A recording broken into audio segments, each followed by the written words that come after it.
नमस्कार दोस्तों। आज की कहानी है कायर, मुंशी प्रेमचंद द्वारा लिखित। युवक का नाम केशव था, युवती का प्रेमा। दोनों एक ही कॉलेज के और एक ही क्लास के विद्यार्थी थे। केशव नए विचारों का युवक था, जात पात के बंधनों का विरोधी। प्रेमा पुराने संस्कारों की कायल थी, पुरानी मर्यादाओं और प्रथाओं में पूरा विश्वास रखने वाली। लेकिन फिर भी दोनों में गाढ़ा प्रेम हो गया था और ये बात सारे कॉलेज में मशहूर थी। केशव ब्राह्मण होकर भी वैश्य कन्या प्रेमा से विवाह करके अपना जीवन सार्थक करना चाहता था। उसे अपने माता पिता की परवाह न थी, कुल मर्यादा का विचार भी उसे स्वांगसा लगता था। उसके लिए सत्य कोई वस्तु थी तो प्रेम थी, किंतु प्रेमा के लिए माता पिता और कुल परिवार के आदेश के विरुद्ध एक कदम बढ़ाना भी असंभव था। संध्या का समय है। विक्टोरिया पार्क के एक निर्जन स्थान में दोनों आमने सामने हरियाली पर बैठे हुए हैं। सैर करने वाले एक एक करके विदा हो गए, किंतु ये दोनों अभी वहीं बैठे हुए हैं। उनमें एक ऐसा प्रसंग छिड़ा हुआ है जो किसी तरह समाप्त नहीं होता। केशव ने झुंझलाकर कहा, इसका यह अर्थ है कि तुम्हें मेरी परवाह नहीं है। प्रेमा ने उसको शांत करने की चेष्टा से कहा, तुम मेरे साथ अन्याय कर रहे हो केशव, लेकिन मैं इस विषय को माता पिता के सामने कैसे छेड़ूं, ये मेरी समझ में नहीं आता। वे लोग पुरानी रूढ़ियों के भक्त हैं। मेरी तरफ से कोई ऐसी बात सुनकर मन में जो जो शंकाएं होंगी उनकी तुम कल्पना कर सकते हो। केशव ने उग्र भाव से पूछा, तो तुम भी उन्हीं पुरानी रूढ़ियों की गुलाम हो? प्रेमा ने अपनी बड़ी बड़ी आंखों में मृदु स्नेह भरकर कहा, नहीं, मैं उनकी गुलाम नहीं हूँ, लेकिन माता पिता की इच्छा मेरे लिए और सब चीज़ों से अधिक मान्य है। तुम्हारा व्यक्तित्व कुछ नहीं है, ऐसा ही समझ लो। मैं तो समझता था कि ये ढकोसले मूर्खों के लिए ही है, लेकिन अब मालूम हुआ कि तुम जैसी विदुषियाँ भी उनकी पूजा करती हैं। जब मैं तुम्हारे लिए संसार को छोड़ने को तैयार हूँ तो तुमसे भी यही आशा करता हूँ। प्रेमा ने मन में सोचा, मेरा अपनी देह पर क्या अधिकार है? जिन माता पिता ने अपने रक्त से मेरी सृष्टि की है और अपने स्नेह से उसे पाला है, उनकी मर्जी के खिलाफ कोई काम करने का उसे कोई हक नहीं। उसने दीनता के साथ केशव से कहा, क्या प्रेम स्त्री और पुरुष के रूप ही में रह सकता है, मैत्री के रूप में नहीं? मैं तो आत्मा का बंधन समझती हूँ। केशव ने कठोर भाव से कहा, इन दार्शनिक विचारों से तुम मुझे पागल कर दोगी प्रेमा। बस इतना ही समझ लो, मैं निराश होकर जिंदा नहीं रह सकता। मैं प्रत्यक्षवादी हूँ और कल्पनाओं के संसार में प्रत्यक्ष का आनंद उठाना मेरे लिए असंभव है। ये कहकर उसने प्रेमा का हाथ पकड़कर अपनी ओर खींचने की चेष्टा की। प्रेमा ने से हाथ छुड़ा लिया और बोली, नहीं केशव, मैं कह चुकी हूँ कि मैं स्वतंत्र नहीं हूँ। तुम मुझसे वह चीज़ न मांगो जिस पर मेरा कोई अधिकार नहीं है। केशव को अगर प्रेमा ने कठोर शब्द कहे होते तो भी उसे इतना दुख न हुआ होता। एक क्षण तक वो मन मारे बैठा रहा, फिर उठकर निराशा भरे स्वर में बोला, जैसी तुम्हारी इच्छा। आहिस्ता आहिस्ता कदम सा उठाता हुआ वहां से चला गया। प्रेमा अब भी वहीं बैठी आंसू बहाती रही। रात को भोजन करके प्रेमा जब अपनी माँ के साथ लेटी तो उसकी आंखों में नींद न थी। केशव ने उसे एक ऐसी बात कह दी थी जो चंचल पानी में पड़ने वाली छाया की तरह उसके दिल पर छाई हुई थी। प्रतिक्षण उसका रूप बदलता था। वह उसे स्थिर न कर सकती थी। माता से इस विषय में कुछ कहे तो कैसे? लज्जा मुंह बंद कर देती थी। उसने सोचा, अगर केशव के साथ मेरा विवाह न हुआ तो उस समय मेरा क्या कर्तव्य होगा? अगर केशव ने कुछ उद्दंडता कर डाली तो मेरे लिए संसार में फिर क्या रह जाएगा? लेकिन मेरा बस ही क्या है? इन भांति भांति के विचारों में एक बात जो उसके मन में निश्चित हुई वो ये थी कि केशव के सिवा वह और किसी से विवाह न करेगी। उसकी माता ने पूछा, क्या तुम्हें अब तक नींद न आई? मैंने तुमसे कितनी बार कहा है कि थोड़ा बहुत घर का कामकाज किया कर, लेकिन तुझे किताबों से ही फुर्सत नहीं मिलती। 4 दिन में तू पराये घर जाएगी, कौन जाने कैसा घर मिले। अगर कुछ काम करने की आदत न रही तो कैसे निबाह होगा? प्रेमा ने भोलेपन से कहा, मैं पराये घर जाऊंगी ही क्यों? माता ने मुस्कुराकर कहा, लड़कियों के लिए यही तो सबसे बड़ी विपत्ति है बेटी। माँ बाप की गोद में पलकर ज्यों ही सयानी हुई दूसरों की हो जाती है। अगर अच्छे प्राणी मिले तो जीवन आराम से कट गया, नहीं रो रो कर दिन काटना पड़ा।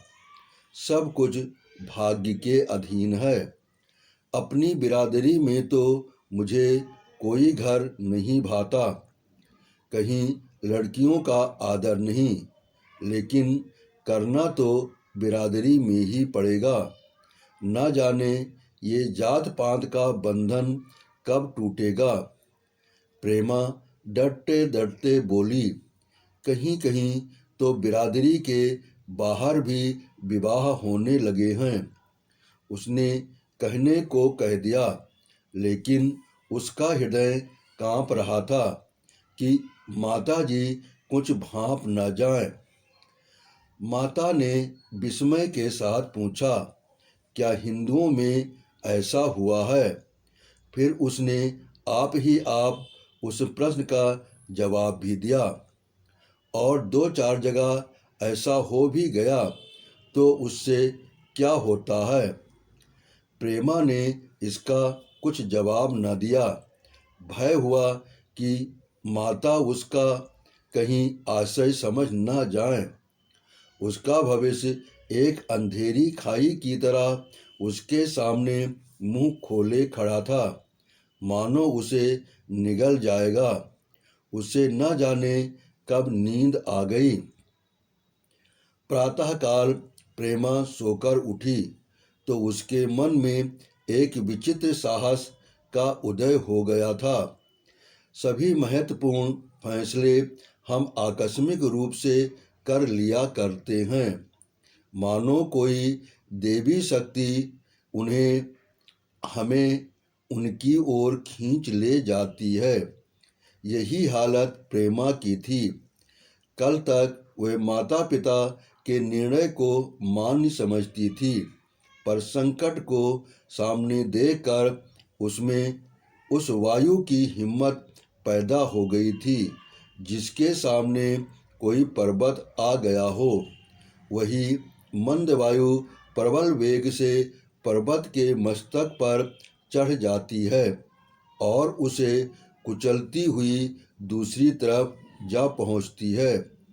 प्रेमा मन में सोच रही थी, मानो ये देह माता पिता की है, किंतु आत्मा तो मेरी है। मेरी आत्मा को जो कुछ भुगतना पड़ेगा वह उसी देह से तो भुगतना पड़ेगा। अब वह इस विषय में संकोच करना अनुचित ही नहीं घातक समझ रही थी। अपने जीवन को क्यों एक झूठे सम्मान पर बलिदान करे। उसने सोचा, विवाह का आधार अगर प्रेम न हो तो वो देह का विक्रय है। आत्मसमर्पण क्यों बिना प्रेम के भी हो सकता है। इस कल्पना ही से कि न जाने किस अपरिचित युवक से उसका विवाह हो जाएगा, उसका हृदय विद्रोह कर उठा। वो अभी नाश्ता करके कुछ पढ़ने जा रही थी कि उसके पिता ने प्यार से पुकारा, मैं कल तुम्हारे प्रिंसिपल के पास गया था, वे तुम्हारी बड़ी तारीफ कर रहे थे। प्रेमा ने सरल भाव से कहा, आप तो यूं ही कहा करते हैं। नहीं, सच। ये कहते हुए उन्होंने अपनी मेज की दराज खोली और मखमली चौखटों से जड़ी हुई एक तस्वीर निकालकर उसे दिखाते हुए बोले, ये लड़का ICS के इम्तिहान में प्रथम आया है। इसका नाम तो तुमने सुना होगा।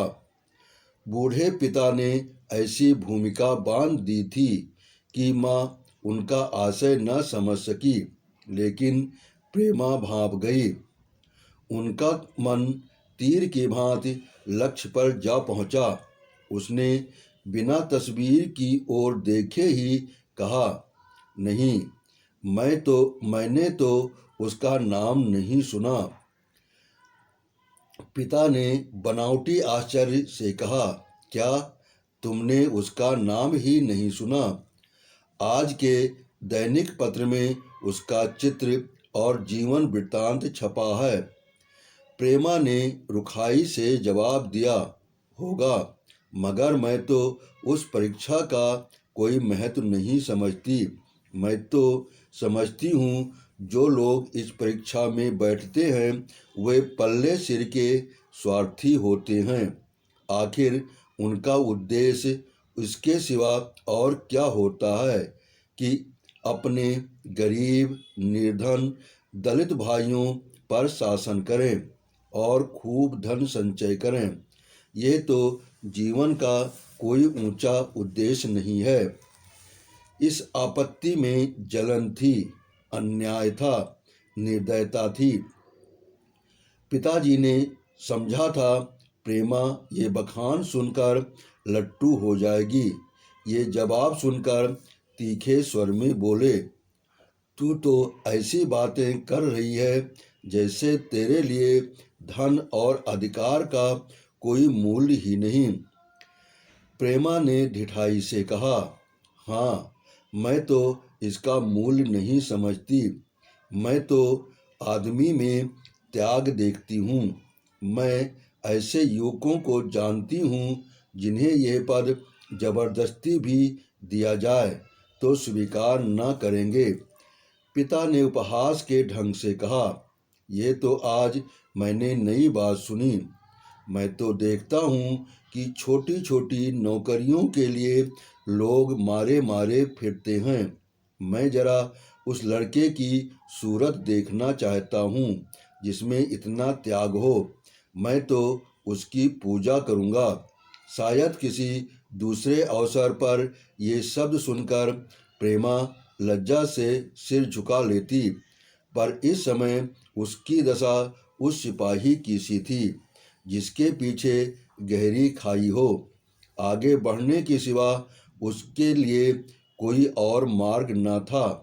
अपने आदेश को संयम से दबाती हुई, अपने आवेश को संयम से दबाती हुई आंखों में विद्रोह भरे वो अपने कमरे में गई और केशव के कई चित्र में से वह एक चित्र चुनकर लाई जो उसकी निगाह में सबसे खराब था और पिता के सामने रख दिया। बूढ़े पिताजी ने चित्र को उपेक्षा के भाव से देखना चाहा, लेकिन पहली दृष्टि ही में उसने उन्हें आकर्षित कर लिया।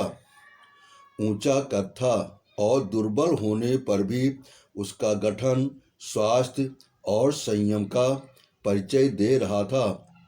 मुख पर प्रतिभा का तेज न था, पर विचारशीलता का कुछ ऐसा प्रतिबिंब था जो उसके मन में विश्वास पैदा करता था। उन्होंने उस चित्र की ओर देखते हुए पूछा, ये किसका चित्र है? प्रेमा ने संकोच से सिर झुकाकर कहा, ये मेरे ही क्लास में पढ़ते हैं, अपनी ही बिरादरी का है। प्रेमा की मुख मुद्रा धूमिल हो गई। इसी प्रश्न के उत्तर पर उसकी किस्मत का फैसला हो जाएगा। उसके मन में पछतावा हुआ कि व्यर्थ में इस चित्र को यहाँ लाई।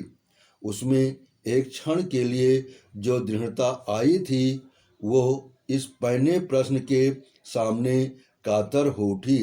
दबी हुई आवाज में बोली, जी नहीं, ये ब्राह्मण हैं। और ये कहने के साथ ही क्षुब्ध होकर कमरे से निकल गई, मानो यहाँ की वायु में उसका गला घुटा जा रहा हो और दीवार की आड़ में होकर रोने लगी। लाला जी तो पहले ऐसा क्रोध आया कि प्रेमा को बुलाकर साफ साफ कह दे कि ये असंभव है। वे उसी गुस्से में दरवाजे तक आए, लेकिन प्रेमा को रोते देखकर नम्र हो गए। इस युवक के प्रति प्रेमा के मन में क्या भाव थे, ये उनसे छिपा न रहा।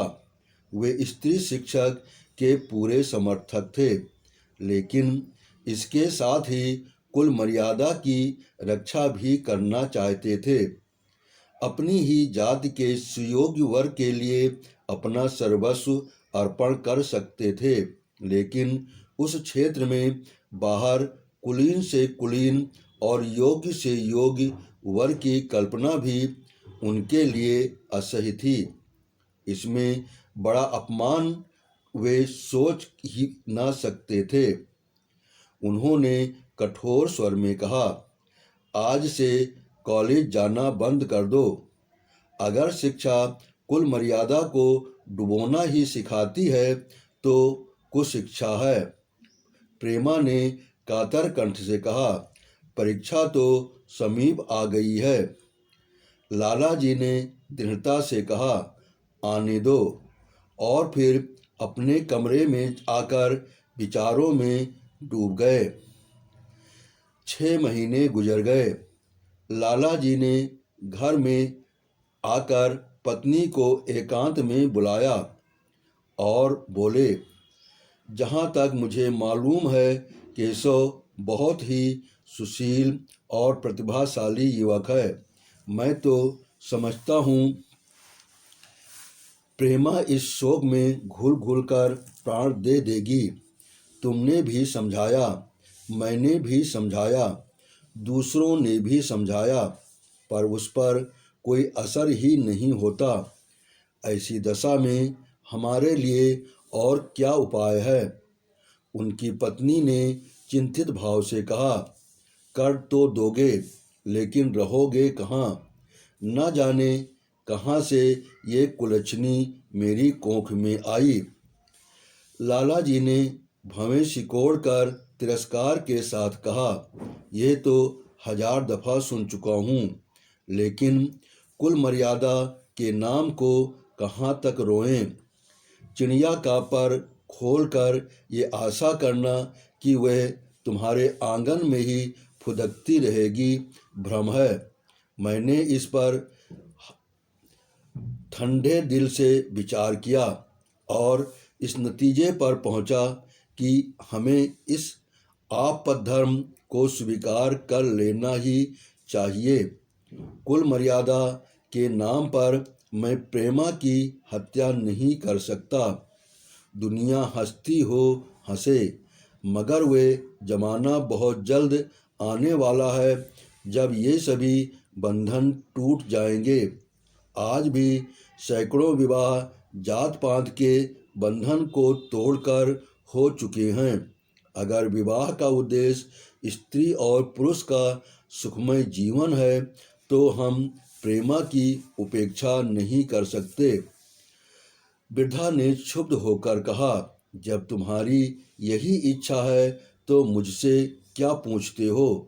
लेकिन मैं कह देती हूँ कि मैं इस विवाह के नज़दीक न जाऊंगी, न कभी इस छोकरी का मुंह देखूंगी। समझ लूँगी जैसे और सब लड़के मर गए वैसे ये भी मर गई।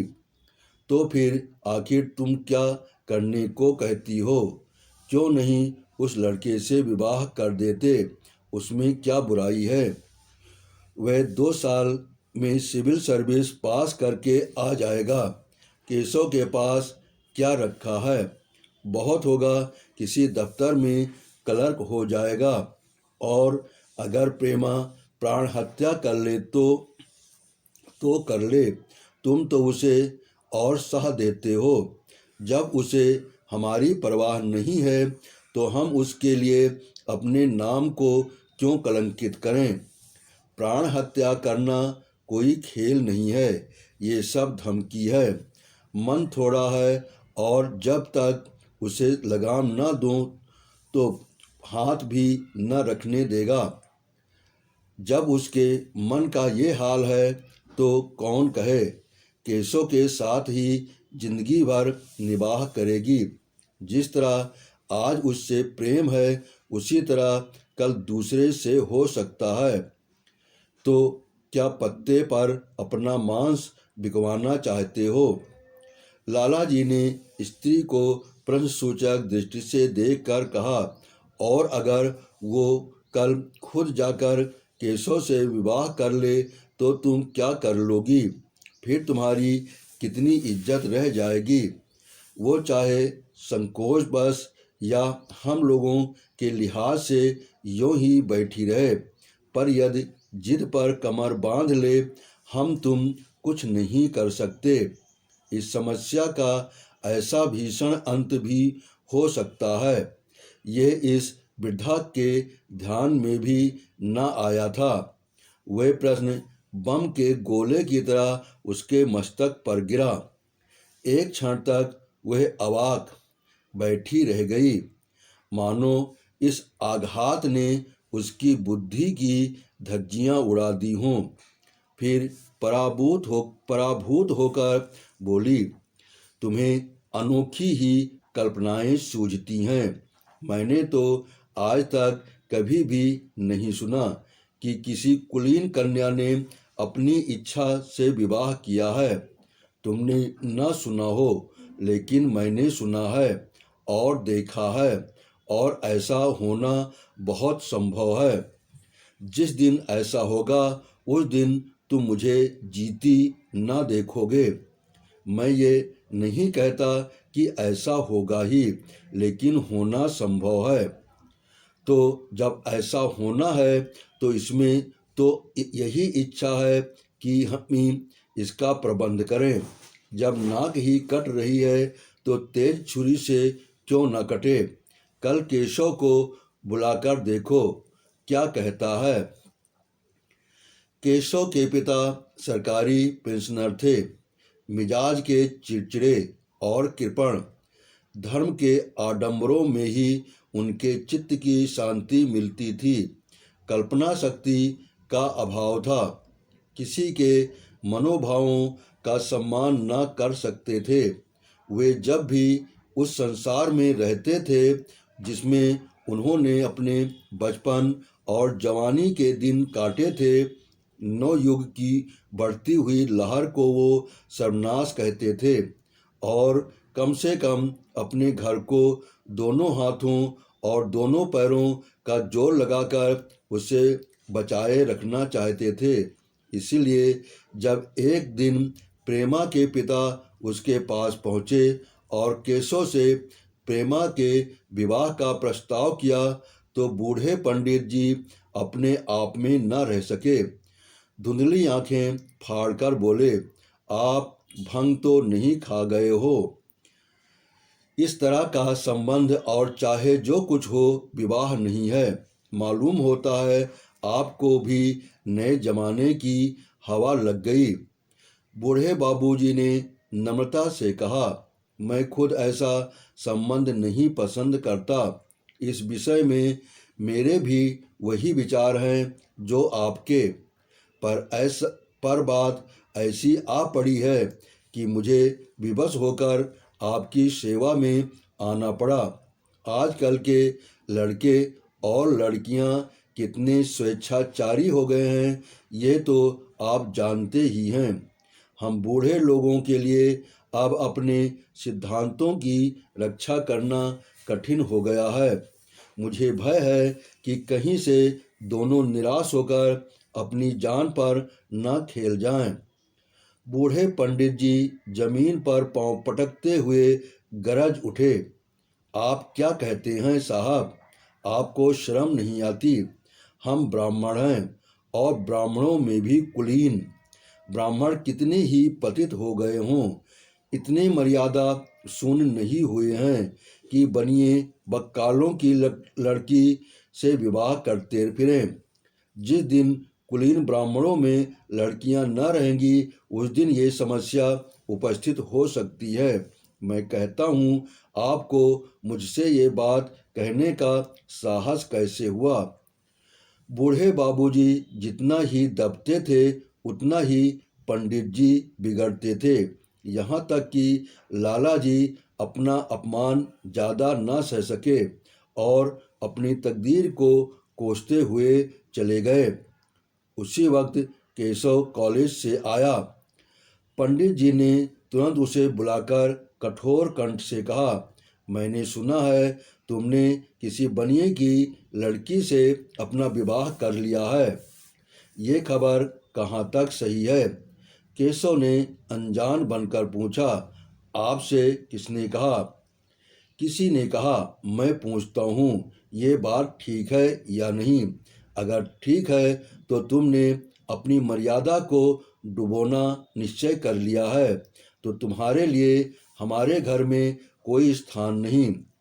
तुम्हें मेरी कमाई का एक ढेला भी नहीं मिलता। मेरे पास जो कुछ है वो मेरी अपनी कमाई है। मुझे अख्तियार है कि मैं उसे जिसे चाहूँ दे दूँ। तुम ये अनीति करके अब मेरे घर में कदम नहीं रख सकते। केशव पिता के स्वभाव से परिचित था। प्रेमा से उसे प्रेम था। वह गुप्त रूप से प्रेमा से विवाह कर लेना चाहता था। बाप हमेशा तो बैठे न रहेंगे। माता के स्नेह पर उसे विश्वास था। उस प्रेम की तरंग में वह सारे कष्टों को झेलने के लिए तैयार मालूम होता था। लेकिन जैसे कोई कायर सिपाही बंदूक के सामने जाकर हिम्मत खो बैठता है और कदम पीछे हटा लेता है, वही दशा केशव की हुई। वो साधारण युवकों की तरह सिद्धांतों के लिए बड़े बड़े तर्क कर सकता था। जबान से उसमें अपनी भक्ति की दुहाई दे सकता था, लेकिन इसके लिए यातनाएं झेलने का सामर्थ्य उसमें न थी। अगर वह अपनी जिद पर अड़ा और पिता ने भी अपनी टेक रखी तो उसका कहाँ ठिकाना लगेगा, उसका जीवन ही नष्ट हो जाएगा। उसने दबी जबान से कहा, जिसने आपसे ये कहा है बिल्कुल झूठ कहा है। पंडित जी ने तीव्र नेत्रों से देखकर कहा, तो ये खबर बिल्कुल गलत है। जी हाँ, बिल्कुल गलत।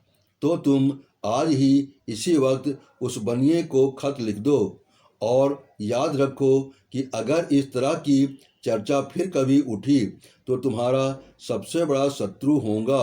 बस जाओ। केशव और कुछ न कह सका और वहाँ से चला। तो ऐसा मालूम होता था जैसे कि पैरों में दम नहीं है। दूसरे दिन प्रेमा ने केशव के नाम ये पत्र लिखा। प्रिय केशव, तुम्हारे पूज्य पिता जी ने लाला जी के साथ जो अशिष्ट और अपमानजनक व्यवहार किया है उसका हाल सुनकर मेरे मन में बड़ी शंका उत्पन्न हो रही है। शायद उन्होंने तुम्हें भी डांट फटकार बताई होगी। ऐसी दशा में मैं तुम्हारा निश्चय सुनने के लिए विकल हो रही हूँ।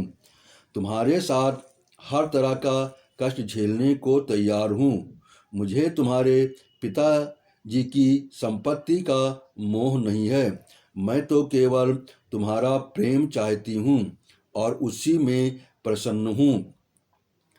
आज शाम को यहीं आकर भोजन करो। दादा और माँ दोनों तुमसे मिलने के लिए बहुत इच्छुक हैं। मैं वो स्वप्न देखने में मग्न हूँ जब हम दोनों एक सूत्र में बंध जाएंगे जो टूटना नहीं जानता, जो बड़ी से बड़ी आपत्ति में भी अटूट रहता है। तुम्हारी प्रेमा। संध्या हो गई और इस पत्र का कोई जवाब न आया। उसकी माता बार बार पूछती थी, केशव आए नहीं। बूढ़े लाला भी द्वार की ओर आंख लगाए बैठे थे। यहाँ तक कि रात के 9 बज गए, पर न तो केशव ही आए न उनका पत्र। प्रेमा के मन में भांति भांति के संकल्प विकल्प उठ रहे थे। कदाचित उन्हें पत्र लिखने का अवकाश न मिला होगा या आज आने की फुर्सत न मिली होगी। कल अवश्य आ जाएंगे। केशव ने पहले उसके पास जो प्रेम पत्र लिखे थे उन सबको उसने फिर पढ़ा। उनके एक एक शब्द में कितना अनुराग टपक रहा था, उनमें कितना कंपन था, कितनी विकलता, कितनी तीव्र आकांक्षा। फिर उसे केशव के वे वाक्य याद आए जो उसने सैकड़ों ही बार कहे थे। कितनी बार वो उसके सामने रोया था। इतने प्रमाणों के होते हुए निराशा के लिए कहाँ स्थान था। मगर फिर भी सारी रात उसका मन जैसे खुली हुई सूली पर टंगा हुआ था। प्रातःकाल केशव का जवाब आया। प्रेमा ने कांपते हुए हाथों से पत्र लेकर पढ़ा। पत्र हाथ से गिर गया। ऐसा जान पड़ा मानो उसकी देह का रक्त स्थिर हो गया हो। लिखा था, मैं बड़े संकट में हूँ कि तुम्हें क्या जवाब दूँ।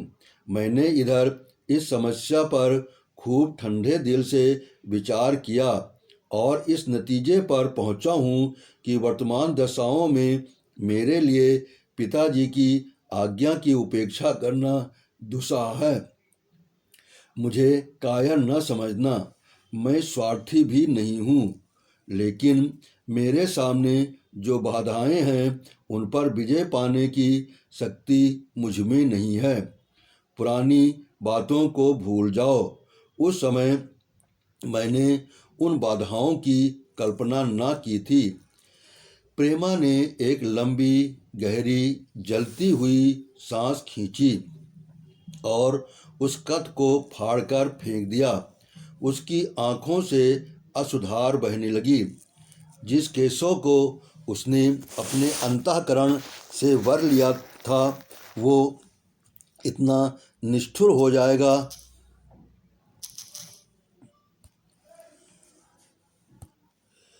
इसकी उसकी रत्ती भर भी आशा न थी। ऐसा मालूम पड़ा मानो अब वह कोई सुनहला स्वप्न देख रही थी, पर आँख खुलने पर वो सब कुछ अदृश्य हो गया। जीवन में जब आशा ही लुप्त हो गई तो अब अंधकार के सिवा और क्या रहा। अपने हृदय की सारी संपत्ति लगाकर उसने एक नाव लदवाई थी। वो नाव जलमग्न हो गई। अब दूसरी नाव कौन वहाँ से लदवाए। अगर वह नाव टूटी है तो उसके साथ वो भी डूब जाएगी। माता ने पूछा, क्या केशव का पत्र है? प्रेमा ने भूमि की ओर ताकते हुए कहा, हाँ, उनकी तबीयत अच्छी नहीं है, इसके सिवा वो और क्या कहे। केशव की निष्ठुरता और बेवफाई का समाचार कहकर लज्जित होने का साहस उसमें न था। दिन भर वो घर के काम धंधों में लगी रही, मानो उसे कोई चिंता ही नहीं। रात को उसने सबको भोजन कराया, खुद भी भोजन किया और बड़ी देर तक हारमोनियम पर गाती रही। मगर सवेरा हुआ तो उसके कमरे में उसकी लाश पड़ी हुई थी। प्रभात की सुनहरी किरणें उसके पीले मुख को जीवन की आभा प्रदान कर रही थीं। आपने कहानी सुनी, इसके लिए आपका बहुत बहुत धन्यवाद। आपने सब्सक्राइब किया, इसके लिए दिल से आभारी हूँ।